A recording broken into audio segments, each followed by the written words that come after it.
Good evening.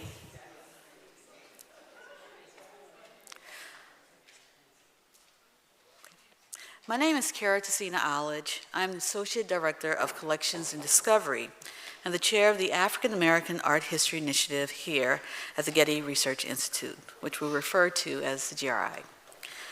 Our work is committed to cultivating advanced knowledge of art and its many histories through the preservation and care of visual culture. We strive to make our collections globally accessible in support of scholarly research, public engagement, and interpretive programs. In 2018, we established the African American Art History Initiative to help build a more comprehensive history of American art, one that centers artists of African American and African diasporic heritage to recognize their significant contributions. Tonight's program celebrates the extraordinary Haitian artist, Fabiola Jean-Louis. As a pre-med student, she pivoted from that path to focus on art and art history, using her knowledge, her medical knowledge and scientific knowledge to address genetic trauma. Her work reclaims opulence, beauty, magic, and power for Black women. It speaks to the indigenous of and the enslaved who arrived in her beloved Haiti through passages across the Indian and Atlantic Oceans. Her art honors the ancestors and deities who guided and protected them, while reminding us that Black nobility not only existed, but still does. Fabiola Jean-Louis is an artist, a conjurer, a mother, and a storyteller. And there could be no better person to be in conversation with her tonight than the internationally recognized scholar, curator, and critic, Dr. Tiffany Barber.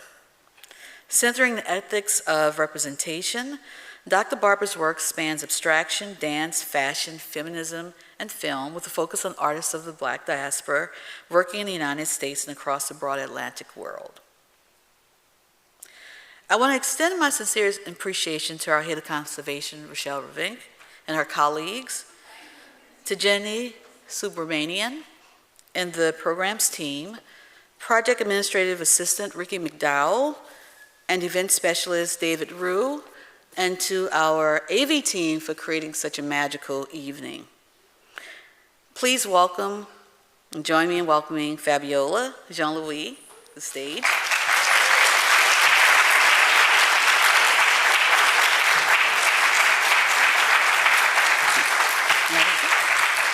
And following her presentation, Dr. Tiffany Barber will join her in conversation. Thank you. Ashe. Ashe. Thank you, everyone. Thank you for coming. I am really excited to present this work and thankful to the Getty team, everyone who worked on the acquisition of this work and the invitation to talk about it. The genesis of rewriting history is special, and it began in a very small apartment in Brooklyn with limited resources, and me pivoting from my medical career to really think about and heal from and deal with trauma. So the inspiration for the work really happened in about 2015, 2016, when police brutality was all over the TV. The Black Lives Matter movement was just happening, and Black bodies were being left on the streets. And I was working with different musicians to create their album covers, things like that were very special to me. But at the same time, I really needed desperately to not only deal with my own pain, but to lean into my need to be a visual activist. And I used that moment to really think about the work that I was going to create as a photographer. I did not have a history of working with paper because I was busy as a single mother in med school or pre-med school. And so I had to not only decide on this project, what it was going to look like from a photographic standpoint, but then also what the title was going to be and what the material was going to be. And I found myself in a very limited space because there was no money, there was no financial resources to create this work. Originally, because of my history of being at the Fashion Industries High School, I did have some fashion knowledge, and I thought I would create this work with fine fabrics, things like that.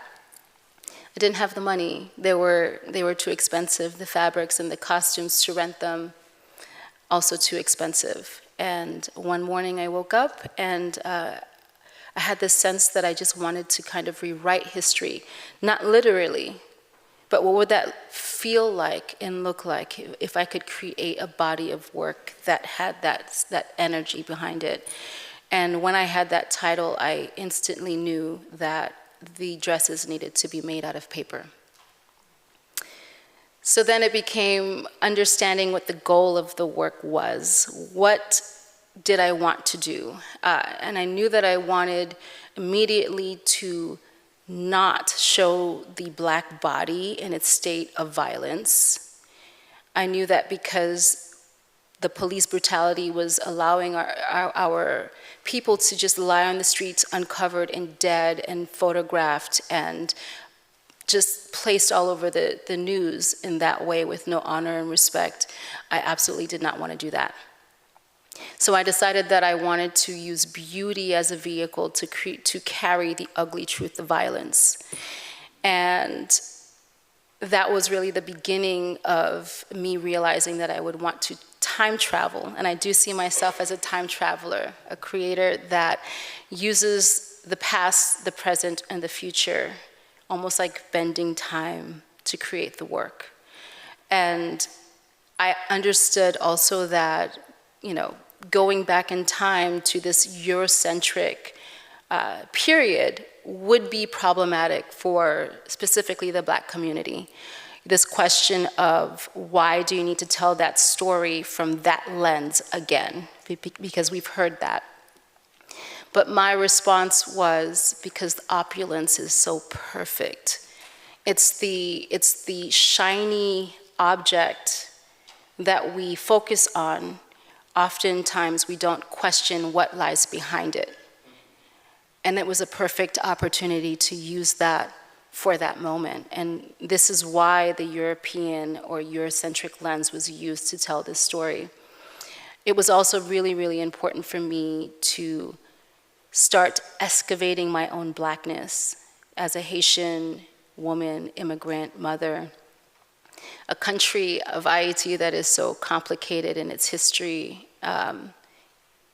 Europe is very much a part of that. So it was impossible for me to not speak of that and the why. So the inspiration of the work really was to begin with the Baroque. So again, using my fashion history and thinking about fashion design and construction in itself, the Baroque period, Victorian period. The paintings provided some very important information for me as a designer because although I had access to patterns, paper patterns that I could use to construct these dresses, it stopped at that because you can use paper patterns for so much. It doesn't translate well when it's a garment that needs to be worn by a subject for a few hours for a photograph. So there's a lot of architecture in the work that had to happen. There's a lot of answering construction information, and the paintings gave me that. While I did not have all of the information for the garment in the back, because a lot of these paintings, you only see the front. And the reason why I have this photo here is because, and I'll go back and forth with this, is that I use a lot of play in my work. It's not just the image itself, it's the language that I use to title these pieces. So this particular piece that you saw outside is titled Marie Antoinette is Dead, but that's not actually Marie Antoinette, it's Madame de Pompadour. That's the original painting. So I actually used Marie Antoinette's name for this piece because it was the most widely known name, and it represented the opulence that I wanted to really speak of in the piece. But then, of course, periods of slavery, Jim Crow, Reconstruction were really important in the work as far as understanding history, and also finding bridges or creating bridges and understanding where Haitian history and American history overlap. And this is something that I realized in this project from the beginning, that it wasn't a constant conversation that I came across, was how the Haitian Revolution and Black freedom, and Haiti being the first free Black nation in the world, really, not just the Western Hemisphere, but in the world, how did that inspire the Underground Railroad? How did that inspire Black freedom here in America? And so it was really another opportunity for me to not only build that bridge, but cross it back and forth many times. Also, vital records. As an immigrant, vital records are really important, especially coming from a place like Haiti, where it's extremely difficult to get something like that. And thinking about erasure and repair, and the very fact that you can just simply not exist if your name is not on paper, right? And currency to buy the human body. Paper really was a focus for this work, and then moving forward in my overall body of work, because there's no other material in our entire world that functions like it. In one instance, it is a vital record. It's proof of existence and life. In another instance, it's currency to buy the human body. It's your livelihood. It's whether or not you're poor or you're rich. And then in the same instance, it's a paper cup or plate or napkin that you toss and never think about again. And it's also the pages of a journal. For me, as a conjurer and practitioner and spell worker, I am often writing down all of these things. So it also is the movement of my pen. It is the movement of my feelings and everything that I'm conjuring onto paper to not only prove that I exist, but then to also just lay down my spirit in a place. And then, of course, the mammy conjurer, the women on the plantations that were responsible for carrying on tradition, holding tradition. They were weave workers. They were making blankets. They were the ones really responsible for holding their communities and passing on tradition when you could not do it. They were the conjurers of our communities in the South. And I wanted to figure out how I could make paper do that. How can I weave these pieces together, kind of like these mammy conjurers on the plantation that would weave these pieces of these blankets together.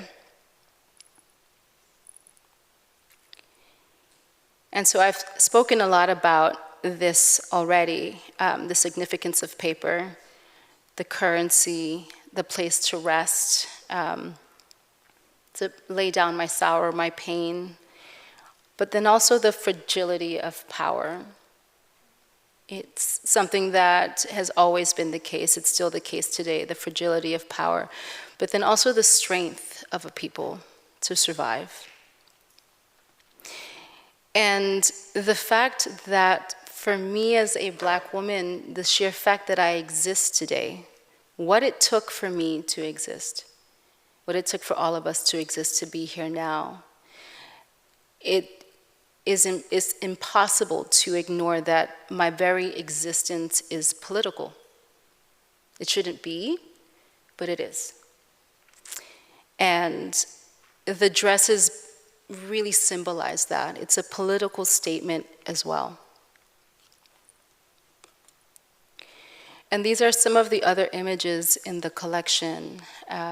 So here you can see that I'm trying to work my way through this process and learn this process of using paper. So I'm making the dresses, but I'm also making a paper violin, an instrument to speak to the ancestors, and a set from the image in the middle that is entirely made out of paper.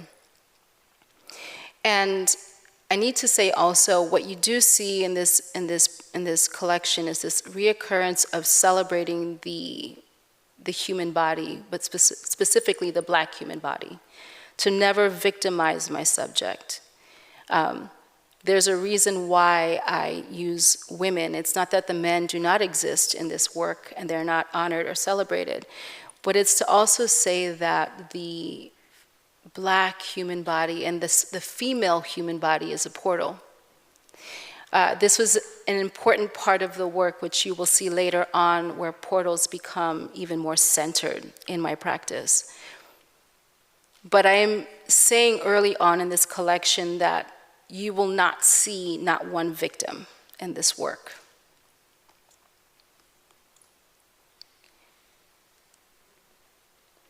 So part of my practice is also to drop little eggs, little hints of something.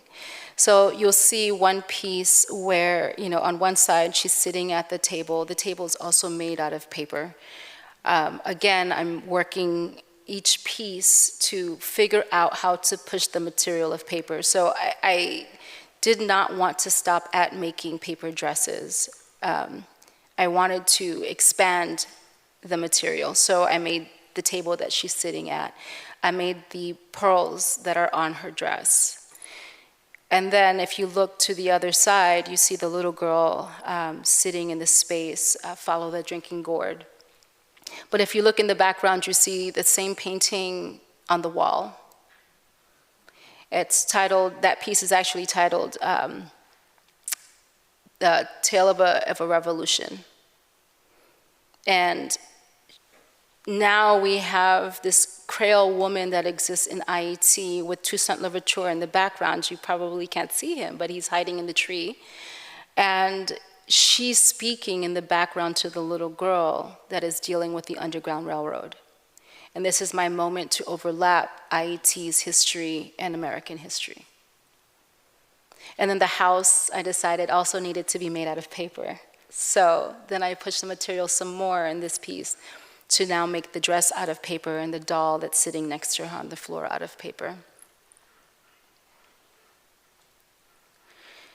And then I realized when I had another massive exhibition that was showing all of the writing history in color, that I needed to remind my viewers that these were not subjects or characters that were existing in this painterly world, that their trauma was very real.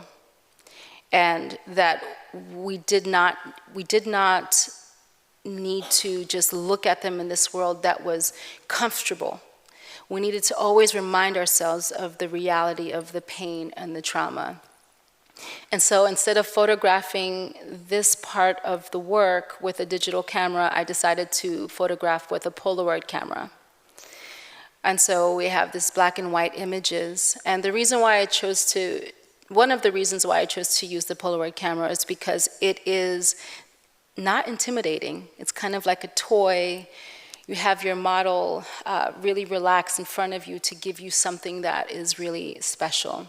These women, these subjects are my friends.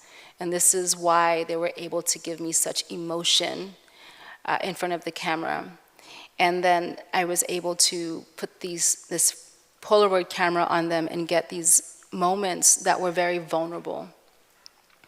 And we have these instances of, it's kind of like this ghostly world, which pulls the subject out of this pastel opulence world. And it causes a different conversation. Now we're not just talking about, oh my God, I can't believe that's paper. I can't believe these colors. I can't believe these little details. And now you're just left with the pain and the reality and the somberness, which I felt was really important for the work. And so I spoke earlier about me using titles to add to the body of work. And so we have pieces like in these Polaroids titled Pillars, the Auction, Splitting of Cells. So taking that moment of a photograph and then adding words to it that really bring the viewer even deeper into the space that I want them to be in. My process. And this sculpture is titled Justice of Ezeli. Ezeli is one of the Haitian Loa spirits that we call upon in Voodoo. She is the spirit of justice and vengeance. She comes up a lot. This particular sculpture debuted at the Metropolitan Museum for the Afrofuturistic Period Room. My process starts with every dress starts with a white sheet. So there's no paper that are already, dressed in color. I start with a blank canvas, and I'm using natural pigments, coffee, a lot of times ink, and I make paper fabric. It can take anywhere from, for one small little piece, a few months to 6 months or more. And then, of course, adding little details that trick the eye into thinking that it's more than just paper.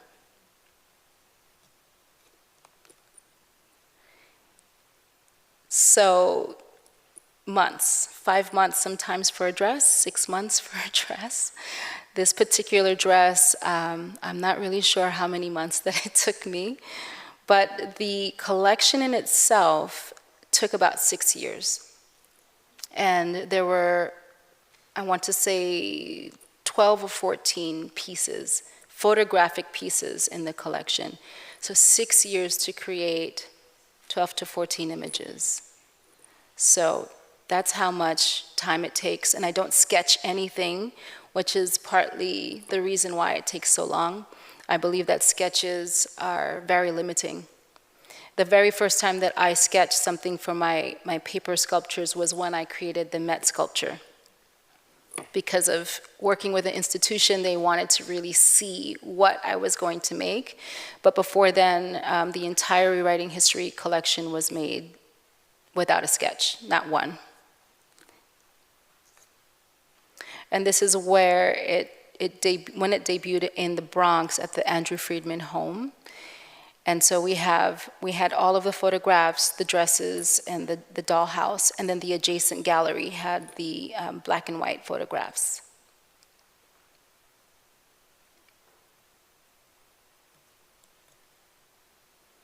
And this is just me taking a moment to focus on the fashion. My practice isn't just about making a paper dress or a photograph. It involves a lot, which is another reason why it takes so much time. I am constantly oscillating between fashion design, set design, telling the story, conceptualizing everything, and then the fashion aspect of it. And then as a photographer, I understand that I have very small frame to tell a story. And because it's so small, my set has to help me do that. And the fashion aspect is the same thing. I have a very small moment to tell a story about maybe who wore this. And this is the dress in its full regalia, as they say. My dresses were very tricky to get into. So the entry point mattered, and that also inspired how I photographed, whether or not the subject was going to sit, stand, how she was going to enter. So I really had to have a mind that was planning everything from beginning to end and back again. And before the dress came here and found its permanent home at Getty, it debuted at it showed at the Isabella Stewart Gardner Museum. And then it came here and found its home. And then I began working on my next project called Waters of the Abyss, Intersection of Freedom, Spirit and Freedom, which also debuted at the Isabella Stewart Gardner Museum. So rewriting history is the beginning of my journey of learning how to work with paper, how to capture images in a small frame, how to tell a story, how to deal with all of these emotions that I have as a creator. But then it's also informing the future work that I would create. And this is Loa. Loa stands 7 to 8 feet tall. So you see the graduation, it goes from working with paper sheets to paper pulp. And then now, how can I add a different element to the paper? Because you remember, paper is a shapeshifter. There's no other material in our world that does what it does. So this is me working that out, adding shells, tons of abalone shells. This particular sculpture took about a ton of paper pulp that was donated, and shells from Haiti, Vietnam, different places. The headpiece is made out of paper. The machete says "prends tête," which is take heads, which was screamed during the Haitian Revolution to burn houses and take heads. So this is my moment to actually center Haiti in the work when it comes to existing and repair. So this was one of the adjacent rooms to the main gallery space, and these are shapes that actually show up in the dresses. You may or may not have realized that the dress that you see outside, the blue dress, has this unusual shape to it. It has a very short torso and this long bottom. This shape later on goes to inspire the gobi vessel. The gobi vessel in Haitian culture, where we hold our Haitian ancestors when they pass and transition. A self-portrait, again, everything paper pulp and glass. And then the mermaid, La Sirène, another Loa. This sculpture stands 8 feet tall as well. So me figuring out how to go beyond the life-size paper dress to a sculpture that is much taller than that. And then creating the portals, which I spoke about earlier, seeing the female human body as a portal.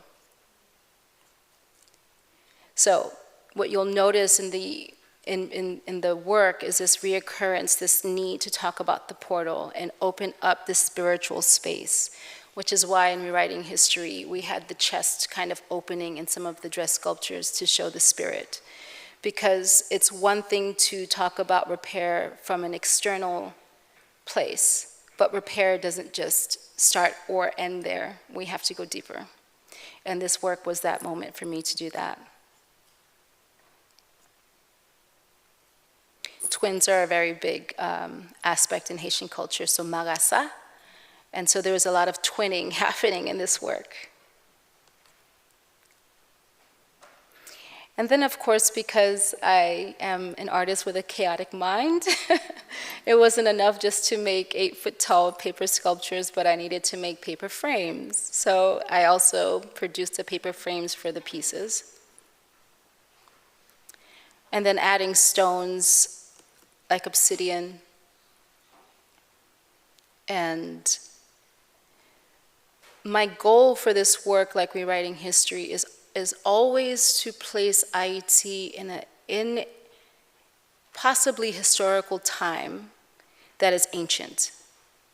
Because if we just look at Haiti from a place of its suffering, from the Haitian Revolution, what happened before and after, we just have this moment, and that's all we know Haiti to be. But my goal is to break through that with the work, and it's to place it more closer to the ancient worlds of Egypt, because its people come from an ancient world. And this is my current project, which is the Codex, because I am a conjurer and a spell maker, crafter. It was really important for me now to take this work to another form of spell crafting and conjuring. So this is a manuscript project that will infuse traditional and folkloric art, Haitian art of beading and tapestry. And this is an example of that, where you see the beading on the outside of the work.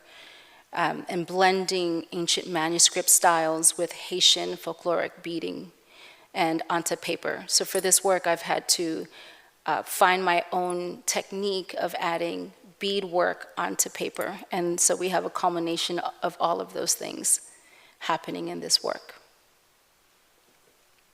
But it started with rewriting history. Thank you.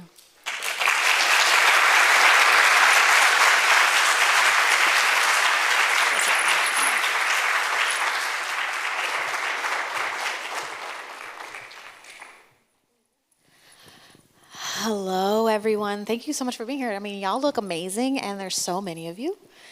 Thank you for being with us on a Friday night in Los Angeles. Can't believe you're not out partying. Thank you for doing your pre-gaming with us. I am so honored to be in conversation with you, Fabiola, because I first saw your work in Philadelphia at the Colored Girls Museum, and I was blown away, and I think that was the early version of rewriting history that has now become its own independent project. I think the kind of more pictorial images that you showed, the kind of more ghostly apparitional images, and I just was so taken by that work, and I'm so it's like such a beautiful full circle moment to be here in conversation with you today. I wanted to start the conversation. You breezed through process, and so I wanted us to maybe take a moment to talk more about the process of your working, because as you said, you've changed mediums. You've gone from strictly photography and then moving into sculptural work with paper that you taught yourself to do. So all of that, I would love to hear you talk more about your process and how you come to choose your materials and yeah. Wow, which part do you want me to? maybe process first, and then through that you'll get to materials. So my process always starts with research. Research is really important, but it's interesting because there's a heavy spiritual aspect to the work. So it's sitting with the emotions and the spirituality, doing my altar work and all of those things. And then once I've decided what it is that I want to create, then I have to lean into the research aspect. And that can take a lot of time. And I don't think the research ends ever, really. You know, like you want, as an artist, anyway, for me, I want to say that there's a moment where I do the research, it stops, and I can just create. But it doesn't.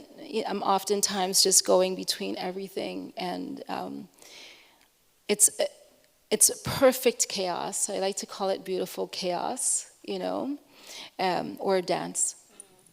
Yeah, as an academic, I can also tell you that the research never ends. Yes, so that very much resonates with me. I'm like, oh yes, I'm going to write this book, and then it continues to go and leads into these new directions. And that's really how your process has also unfolded, not just photography, as you mentioned, but then you started working in paper because that's what the project demanded because of financial constraints, but also your own visioning of the project and what you wanted it to do, and kind of toe this line between fragility and strength and resilience. And so I was wondering if you could tell us a little bit more about how you choose the paper and what you've learned from working with paper. Well, the way that I choose the paper is, I only work, by the way, with only two types of paper. So a craft and a mulberry paper. And I do that specifically because of its behavior. And I'm always looking for it to fall a certain way and do something. But more specifically for rewriting history, craft and mulberry was used. For my newer works, like Waters of the Abyss, I needed to pivot and focus on paper pulp, which is something I had to teach myself. So the paper there also had to change, and there was tons and tons of craft paper that we used for that that wasn't waxed. And so there's a lot of different reasons why I choose my paper. It's based on what I'm working on. And then there was another part to your question.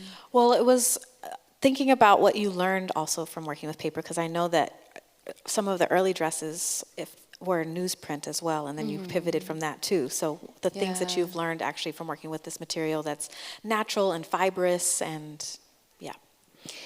Gosh, I had to learn so much. I had to learn the scientific aspect of the paper, pH. I had to learn, thank goodness for my history in science, because that really helped me a lot.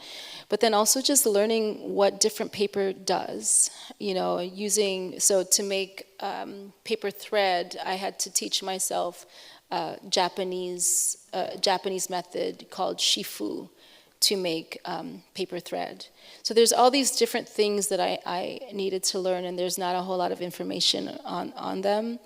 But then also I needed to learn what paper meant for me in the practice, and what I released Rewriting History in 2015 officially, and it's now 2026, and it's taken me all of this time and still more to learn the material. I'm always learning the material and how I can push it.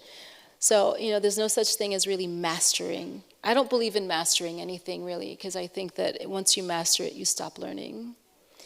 So. Yeah, there's something really beautiful about the movement from like an individual piece of paper, because you said, start with one piece of paper, one blank piece of paper, and then it evolves from there. And then, of course, now working in paper pulp, that there's a really beautiful kind of metaphor about, collectivity and revolution, really, because it's like this one piece of paper then becomes multiple pieces of paper, and then it becomes becomes bound, and then so I really love that about your practice. And I also wanted to hear you talk about, and also so much of it is relational, the environmental piece that you said, that it reminds me of abstract painter and sculptor now, but Suzanne Jackson, when she moved to Savannah, Georgia, she was using bogus paper, a form of craft paper, this kind of rolls of set design paper that she was getting from her theater design work. And she was also like, what financial constraints are preventing me from working in a way that I want, so I'm going to do these reclaimed materials. And because of the humidity in Savannah, though, the bogus paper would buckle and create these undulations in the work that she couldn't control. She ended up moving away from that and actually using that as part of her process to produce these now solely reliant on like acrylic gel as the substrate, and so has removed the work from the from like the framing of a canvas to just like now being this standalone thing. But because of the environmental pressure on the paper, she then so that was part of her learning process. So I was thinking about you actually when you were talking, and I was like, yes, paper and its environment. And I wanted you to talk a little bit more about not just only centering Haiti, but also the way that place and environment actually informs your own practice. IET is really, I think, the reason why I create the way that I do, because they're so limited. And that is, it's completely natural and expected that I would have started rewriting history from a place of limitation. They have nails, so they're building these sculptures out of tires and nails and whatever they can find to create these very amazing pieces. And then if you think about the beaded tapestry work, which, for some time this work was able to flourish because they could import these beads from China in different places, then importing basically shut down. And so now, like, what do you do for this craft, right? And just being hyper aware of those limitations, I felt like I need to work from that space, because first of all, the work has to exist, and then secondly, what would the world be like if so many ideas were able to exist? And they simply just did not because of those limitations, Yeah, it brings me back to the metaphor again of like, not just fragility, but strength and resilience and improvisation as survival. It's just like, your work is so evocative in that way, and the ways that you're dealing with time as well, and the body. So I want to talk a little bit about that. And you said that you don't sketch, and that it's so much a part of your mind, and you're thinking 3-dimensionally and 4-dimensionally in some cases, 5-dimensionally in some cases, conjuring all the things.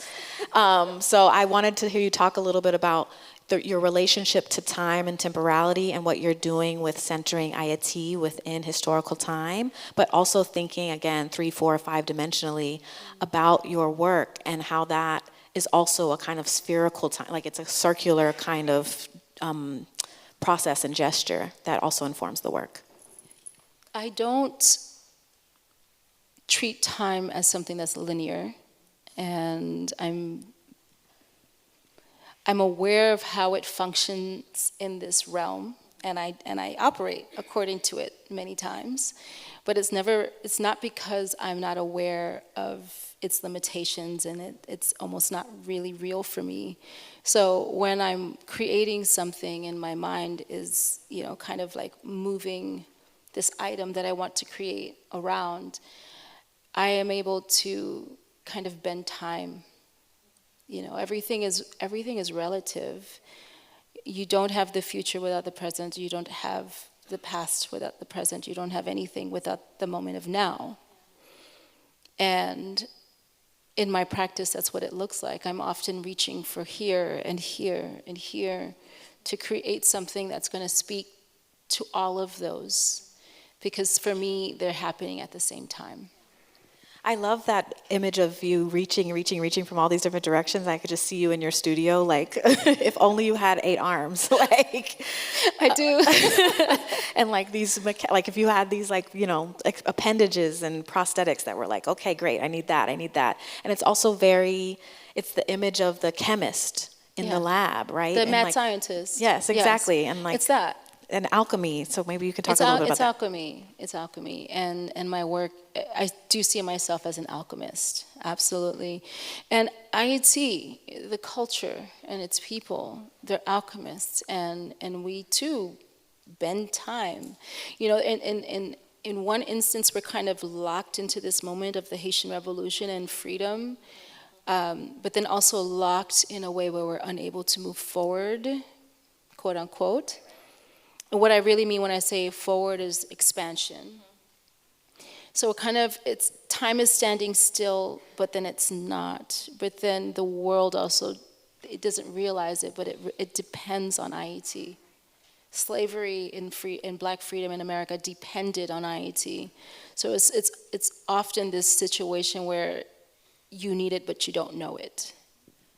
Right, and what your work also shows us is that opulence also depends on Haiti, right? Absolutely. That it's not just this idea that is relegated to or exclusively the domain of Europe, that actually Europe takes from and learns a lot from its colonies and Haiti in particular, and that there was actually a black nobility that predates so many of our ideas around Eurocentrist opulence. It speaks to the survival of a people. No matter what situation you have, they will find a way to hold on to their tradition. And if you I've met many natives from Africa, from the continent of Africa, different countries that say, when I go to Haiti, if they've been to Haiti, it feels like home.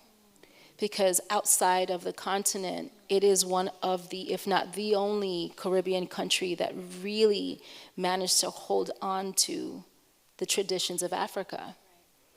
And we have to pay attention to that, because then you go into places like New Orleans and you have the hands that helped build the architecture there, and then we have the mixing of indigenous with African practices and Haitian practices to create hoodoo. So what you have is this constant instance of survival. How do we keep holding on to tradition? How do we keep existing in this moment, no matter what it is? But then what happens is Haiti is erased out of that equation, because what they don't want is for anyone to be reminded of what it looks like to have true black freedom, which is what Haiti gave the world, right? Yeah, and there's historically, I think it's interesting and important to say that, we, as you already pointed out, that Haiti gets written as or understood as this kind of symbol that is a symbol of black freedom that was stunted, that was punished, and that seems to be fixed in time, but in fact, after the revolution, that there was all of this display of black opulence and nobility, actually, that it was a very stable moment in Haiti's history, that then basically the French got mad, like they were just like, so the French ego was like, no. And so the stripping of that, and that the way that even paper as a kind of material that retains, that is a site of retention in itself. And so you're talking about kind of African retention in IAT, but also the retention of the material itself that eventually fades over time or changes in accordance to the moisture in the air or the environment, the changes of the environment, the archives, and the paper wants to, what I always say is people seem so surprised sometimes when they see the dress. They see the fading of the color. Is it gonna last? Is it gonna last? I'm like, you do realize that some of the oldest items in our world were written on paper, right? They're written on paper, and so I think a dress, a shoe is probably gonna outlive many people, But it needs to exist. It wants to exist, and it's a perfect way to communicate and compare it to the need for a people to exist. Can you talk a little bit about the body and the way that you work with your models to co-create these images, and also your own body, and like what is it like moving in relationship to these objects? I'm so curious to know, like, how you're thinking, what's somatically how you're thinking in your body as you're making this work. So 2 questions about the models and then about your own body. I don't have a body when I'm working. I mean, I know I actually physically have a body to make the work, but I'm not here when I make the work. I go somewhere else, and this is one reason why I don't have people in my studio space, and it's a sacred space.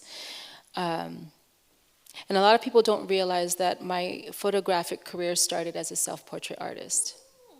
So I started with conceptual photography, levitation, things like that, just like experimenting. And that was a really important aspect of the work. I didn't know that then, of course, but it was teaching me about my own existence, my physical existence, and how does that show up in the camera? Because the camera is not something I like at all, But how do I convey what I need to convey? And I think that lesson as a self-portrait photographer taught me how to convey that to my subjects later on, because I was so connected to that process. But then also it was important for my subjects, especially in rewriting history, to be my friends. So I didn't just pluck someone off the street and say, hey, you could just model for rewriting history. Yasra, in the piece that is on the screen, she had hired me to photograph her album cover. She was a backup singer for Lenny Kravitz. And she hired me to do her solo album, and through that we developed a wonderful relationship. And so she actually doesn't show up in the collection until maybe about 6 pieces later. It took me that much time to figure out where she was going to be in the work. And that speaks to how I choose my subjects. Like, I need to know you, I need to want to invite you over. That is the only way a subject is going to give me that kind of vulnerability in front of the camera. It's really so amazing to think that image is mostly paper. And the way that you're able to also capture dimension and drapery and all of these things that we think of as these really sensuous, silky, the results of sensuous silky fabrics or processes that you're doing with paper and making it malleable in a particular kind of way.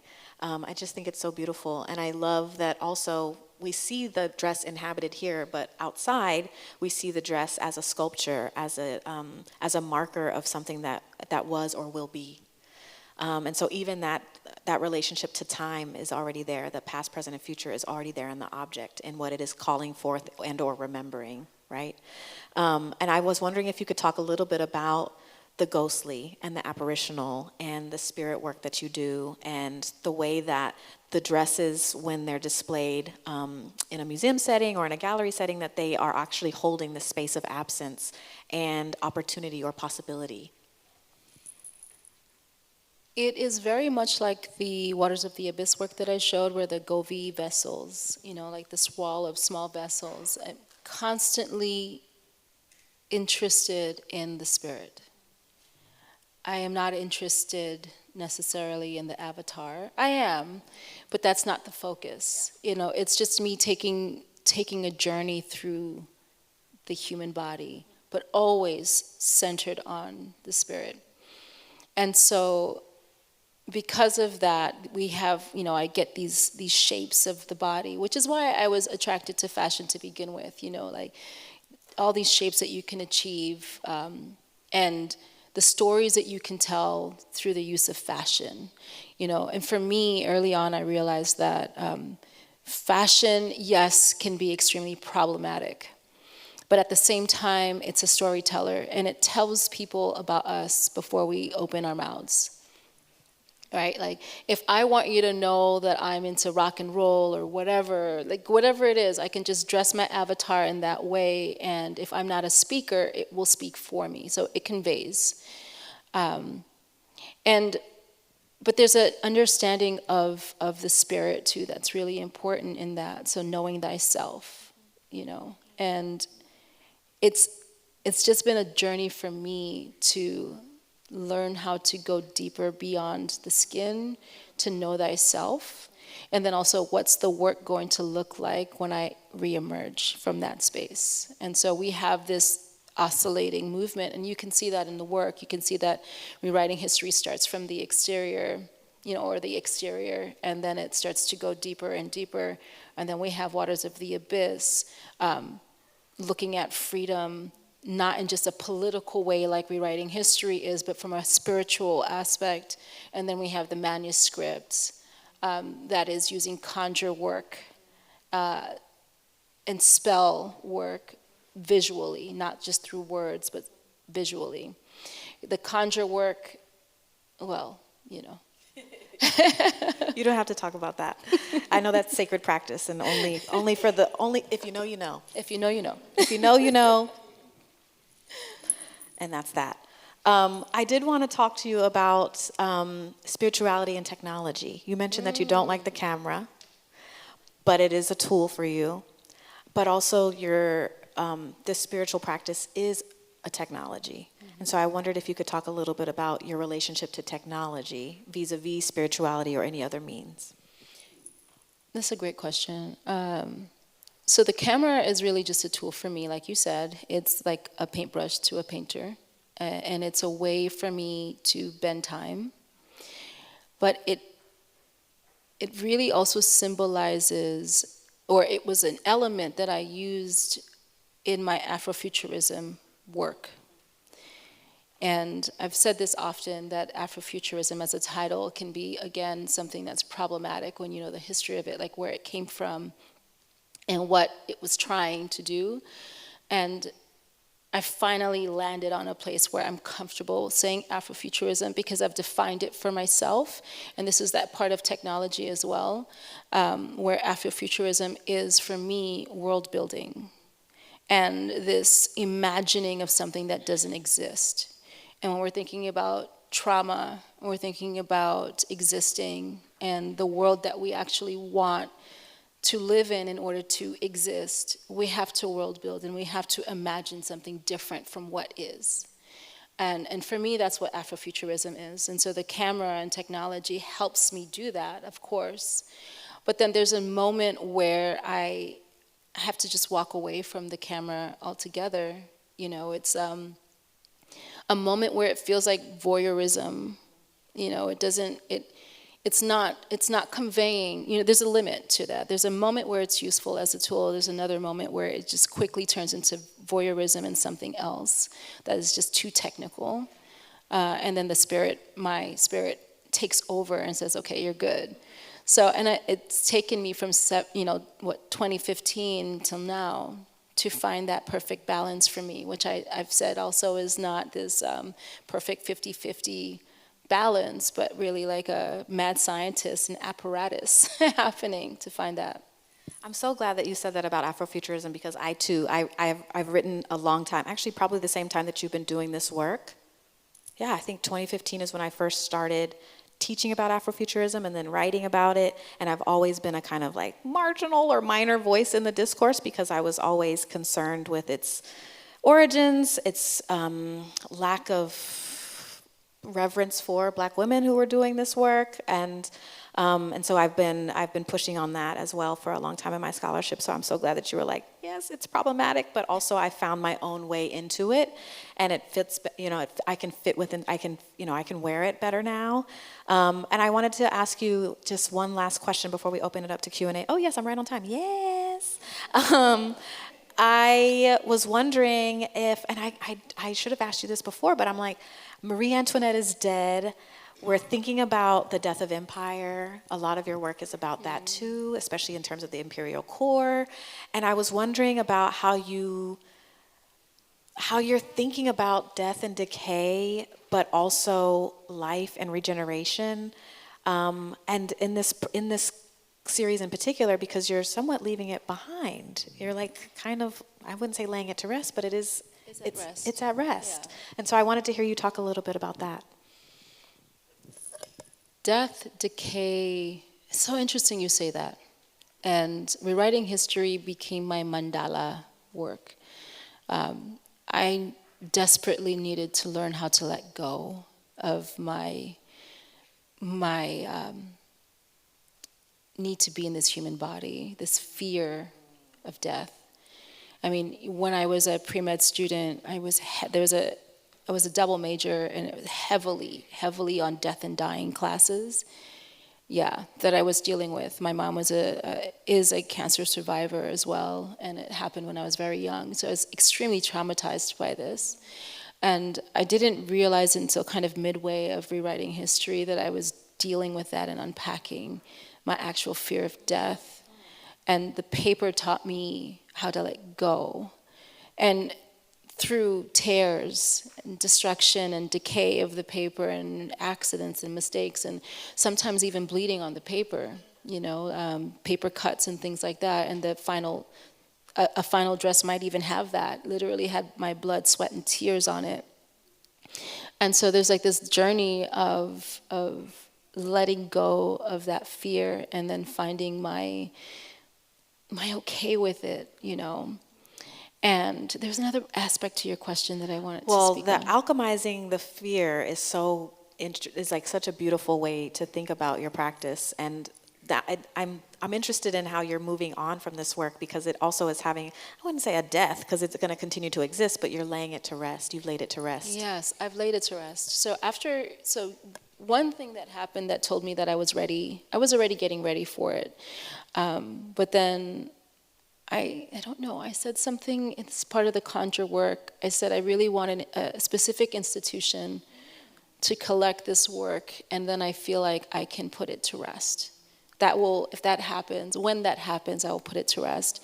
And then 2 months later, Yale Rare Books, the Beinecke Rare Books and Manuscript, reached out, and they ended up collecting all of rewriting history, including some sculptures. And I said, okay, it happened, and it's time. It's time to put it to rest and let it live on in this way. And then Getty happened, and I was like, okay, this is perfect. And that's when I felt like I was really ready to dive into waters of the abyss and then to go deeper into that spiritual work.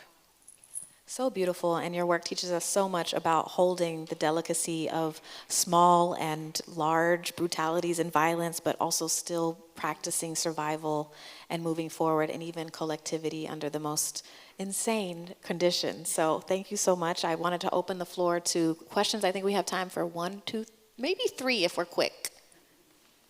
Yes.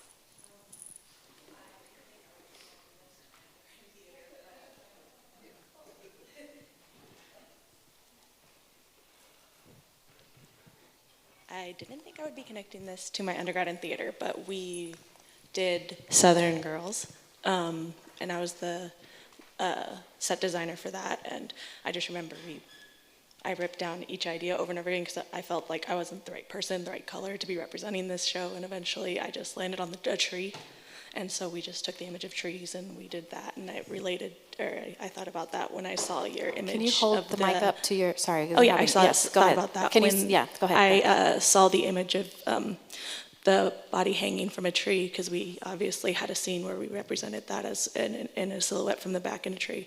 I just wondered if you ever connect paper to the tree and that nature connection in your work, or if that's a big thing somewhere in there. Absolutely, and that's a great question.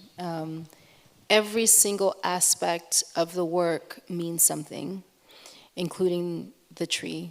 I remember there was a piece that I was creating from the collection, and I had strange fruit playing over and over and over again.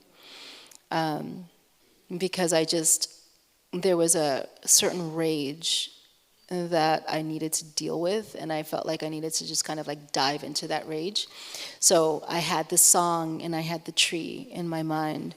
But the pulp, the tree, the bodies hanging on the tree, family tree, all of those things were elements in creating the work. Hi, my name is Hi. Patricia, and I just want to say, what a beautiful presentation. Kudos to you. Thank you. My question is, because I'm also an artist, I'm a writer and a photographer, and I'm in the process of writing of my ancestry of being Salvadoran and Afro-Latina myself. But I wanted to know, what do you do for self-care? Because I know as an artist, we sometimes, there's been times when I've written my book and I get re-traumatized. I wanted to see, do you ground yourself? Do you hug a tree? What is the things that you do for self-care to continue to go to get inspired? And I guess I'm asking that because I'm in the wilderness of creating myself. It's really refreshing to know that so many creatives, I feel like, are thinking the same. And this is a reoccurring subject that's come up in the past few days of even being here. And for me, self-care, after rewriting history, it felt like I'd given birth. And then I learned that my process reflects giving birth. I have 5 children.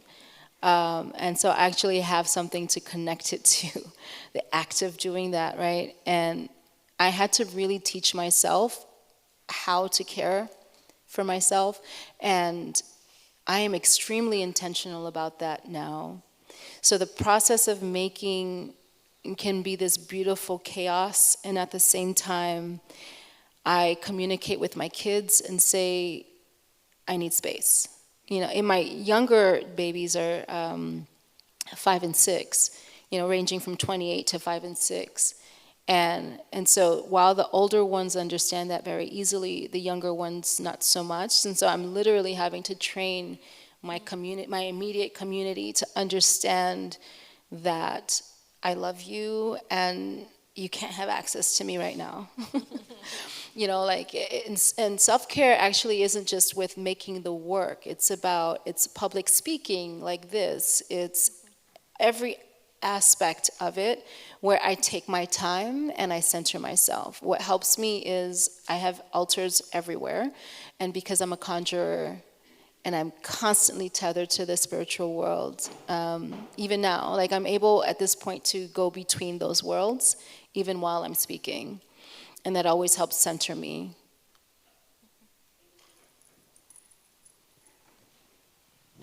Other questions? Oh, sorry, I didn't see the, oh, yay. Hi. Hello. My question is, how did you get all your ideas to come to you? I love your question. Life is very inspiring. My father taught me very early on there's no such thing as boredom. No such thing as boredom, and that was the greatest lesson I could have ever learned. And because I don't believe in boredom, I can literally sit on a porch and watch life happening. I am inspired by nature, shapes of nature, color. As a photographer, I've had to learn the meaning of color, and when you put two colors together or more, what does that mean? I'm inspired by my culture, tradition. And I really have to say to that question, I love that, because if I wasn't born in Haiti, I don't know. I don't know if my ability to be inspired by so much would be the same, because Haiti is so full. And this is where I say that culture and tradition is vital. And that I think that it's important that we keep reaching for it. Even when we as immigrants come to a country that requires us to go into this melting pot, that we don't. We resist that. And that we always lean or reach for our culture and traditions, because when we do that, we're going to find artists like Frida Kahlo, Basquiat. We're going to find the color and the dance and the life, which is what makes us so beautiful. So, everything. Yes. Such a beautiful question and a beautiful answer to end on. Thank you so much, Fabiola. Oh, such a Thank treat. you, everyone.